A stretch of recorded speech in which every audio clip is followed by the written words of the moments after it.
What is going on, everybody? This is Some Idiot with a Wrench. My name's Dalton. Today we're working on the Ford, the Found on Road Dead. This thing has had a lot change with it over the last couple weeks, months, however long that I haven't picked up a camera. Again, sorry about that. So let's do a quick update, show you guys what's changed, and then we're gonna go through what we're gonna get done today. And hopefully we're at least somewhat productive, because I'm really tired of not being able to drive this thing. So buckle up, it's gonna be a good episode. Let's get to it. All right, so first and foremost, up front here, all of this geometry has been fixed. On like the one or two occasions this car has ran on camera, it squealed like a stuck pig, or the front accessories have not been hooked up. Whoever owned this last and messed with any of this really did a number on just how all of this works. If you notice, that's a way oversized lock nut that's in here acting as a spacer, and those are GM rocker bearing things that go underneath your stamped Steely rockers, and just other things all over the place, because this bracketry is one, designed by Ford, so it's overly complicated, and then two, it was owned and abused and tried to be hot rodded by somebody who didn't really know what they were doing. So things are bent and not lining up the way they're supposed to. So the wizard, also known as my father-in-law, fixed it. We fired it for a little bit yesterday. No squealing, no squeaking, the power steering even works. The jury's still out on whether or not this guy is actually charging and doing his job, but whatever, that's a problem for another day. Anyway, that's fixed. The other thing is, one of these headers now no longer looks like the other. You might think I heat wrapped it because it looks cool, and it does kind of like match the general vibe of the rest of the rig. But there's actually two very important reasons why I wrapped it.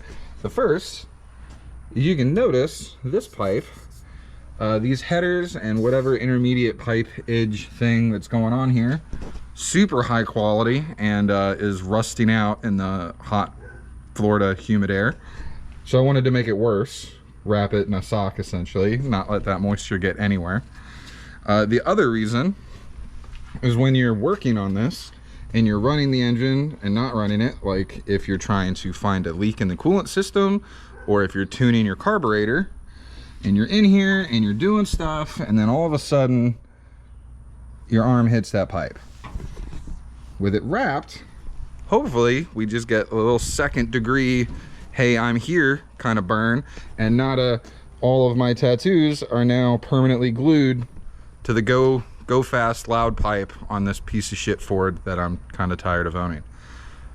So there you go. I ran out of stuff before I could get to that header, but I've got more coming on the way, right? I ordered the cheapest on Amazon, and I'll finish both sides. They'll be even. You go on the internet and a lot of people talk about, there's a lot written about how heat wrapping makes your exhaust so much more efficient and blah blah blah, and thermal, I don't know, science words. I don't know if any of that's true. I've got no way to test if it is true. I know it looks cool, and I know it's going to help preserve my beautiful skin art. So there we go. That's why that's there. The big project that I've been working on this thing over the last couple days has been the brakes. The brakes didn't really work when I got this thing, and instead of doing what you're probably supposed to do, which is like the baseline base level analysis and trying to figure out what's wrong, and only, you know, giving her what she needs, right? They only need what they need. I just fired the part cannon at this thing. So brand new drum, brand new hardware, brand new shoes, brand new everything, wheel cylinders in here. Up here in the front, I do have to reuse these drums, but I was able to get them turned, and then there's brand new hardware, wheel cylinders, all the whole nine in here, and I'm putting new wheel bearings in. That's one of the chores for today. Same with the soft lines. The soft lines aren't hooked up right now. I'm getting those from O'Reilly's here in like an hour. I've got a new master cylinder on the bench that's waiting to get installed. I'll take care of that here in a little bit. So the brakes beginning to front are going to be brand spanking new. And that's expensive. If you haven't looked at how much drums or hardware kits or shoes or anything cost these days, and especially taking those drums to go get turned, I'm about $500 in brakes on this thing that was supposed to be a quick flip. I just would have felt really weird passing it along to somebody else with a really faulty brake system. So I'm throwing all the money there because it's a safety thing. Speaking of getting these turned, you guys have probably seen my rant video, or you should anyway, go check it out, where I bitch and complain about the way Ford did these front drums and the way the drum things work on this car. A really awesome shop here in Pensacola called Raley's are the people who hooked me up. I called them, they were able to take them same day. The guy running the shop is super nice. I didn't get his name, but he told me that they'd probably be ready on Monday. I dropped them off yesterday, which was Friday. And he called me at like 1:30, 2 o'clock and said, hey, they're done, come get them, right? Overpromised, under-delivered. Really fair price. Could not recommend those guys more. I tried to take these things to O'Reilly's, where I seem to funnel all of my discretionary income these days. But O'Reilly's machine, the one near me, doesn't work, and they called the two others in the area. They don't work. So I don't know. And the first thing that happened when I Googled who still turns brake drums into my little Google box in my pocket, the number one result is a forum post saying even though O'Reilly's advertises that they turn drums and rotors and all that fun stuff, I don't think they actually do. Which now I'm beginning to believe, because Thursday I was in there and asked them point blank, hey, do you guys turn drums? And he said yes, $25 per drum.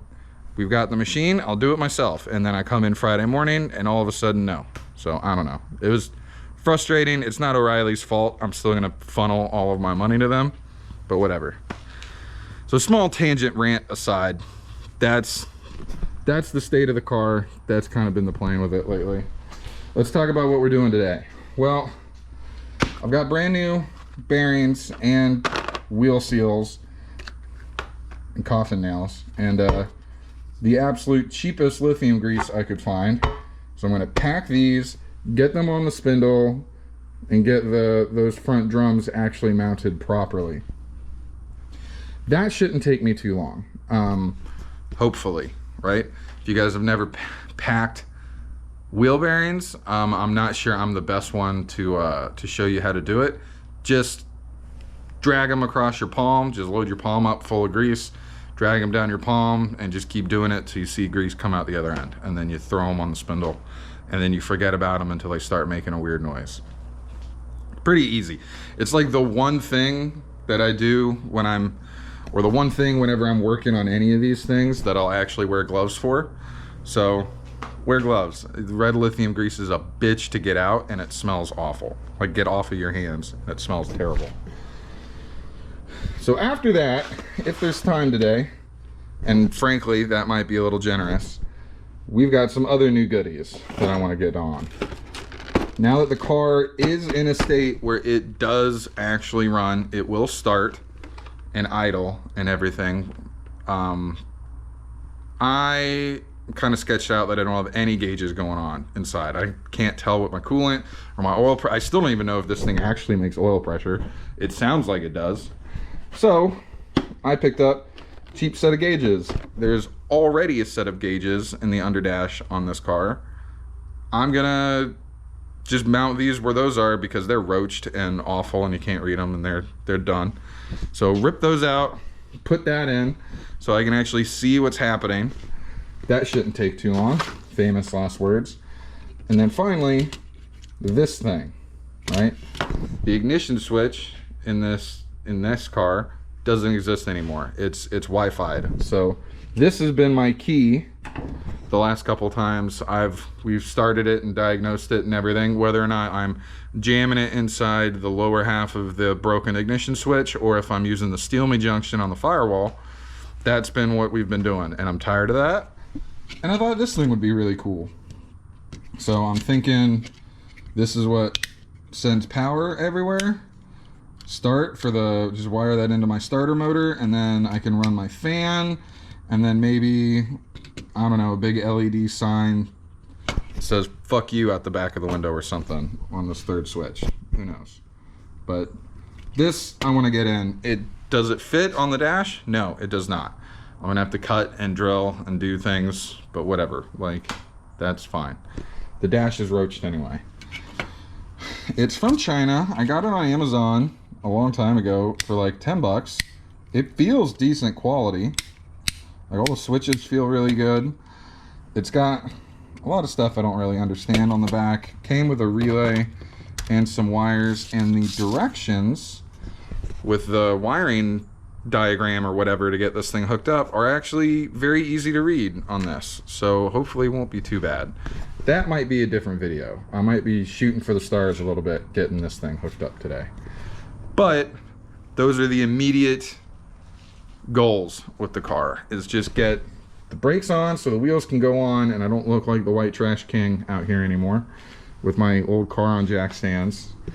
And then get these hooked up so I can actually see what the engine's doing from inside while we're driving it, which is wild to think about, actually making this thing move on its own power.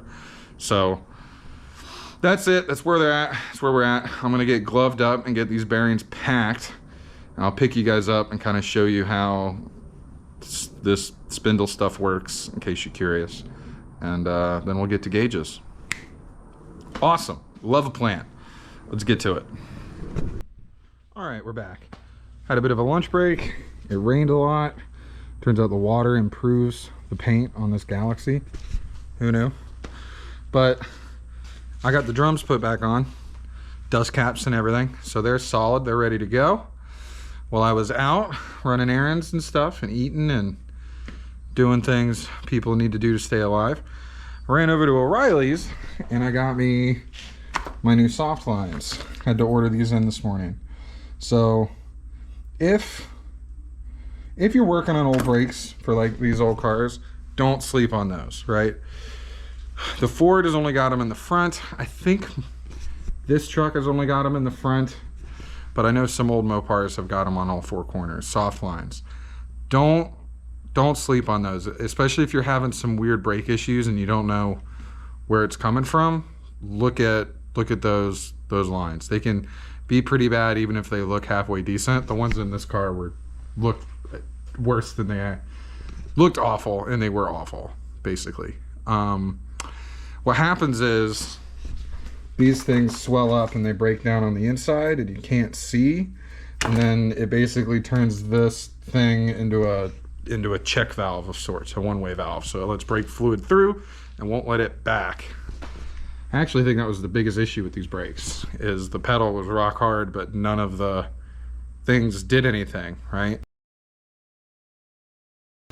None of the wheels stopped the car, did brake stuff. So, and that's probably where that comes from, is fluid not actually being able to make it into the drums. And the rear, the wheel cylinders were, it was, whatever, I'm rambling. Check your soft lines. And if you're at all suspicious of them, it's like 10 bucks for one. Spend the 20, 30 bucks, replace them. If for nothing else, then for peace of mind. So I'm gonna get those thrown in the car, and then we're gonna climb in the driver's seat and get the old gauges ripped out and get these cool new ones installed. Awesome. All right, so the soft lines are in. That was remarkably easy. Now it's time to do the gauges. Already got a bit of a head start. As you guys can see, just a quick update on how delightful the interior is in here. So, as you can see, I was really gentle when I pried this off the underdash right up here. just, you know, handle with care, because we might be able to reuse these at some point. See? You know, yeah, that's fine. So, what I should do is see where these lines go run and where they're running to into the engine bay, and maybe take them apart the hardware, but I'm not. I'm just gonna do that, give them back, and then do this, and then I'm just gonna go yank them through the firewall under the hood and see where they've been hooked up at, and then that's where I'm gonna plumb in. I'm gonna try and use the same fittings, well, not same fittings, but the same locations. I have a feeling, because I know where this goes, but the coolant one, yeah, I have a feeling that this guy got yanked out for the electric fan, because the electric fan's using a temp probe sensor thing.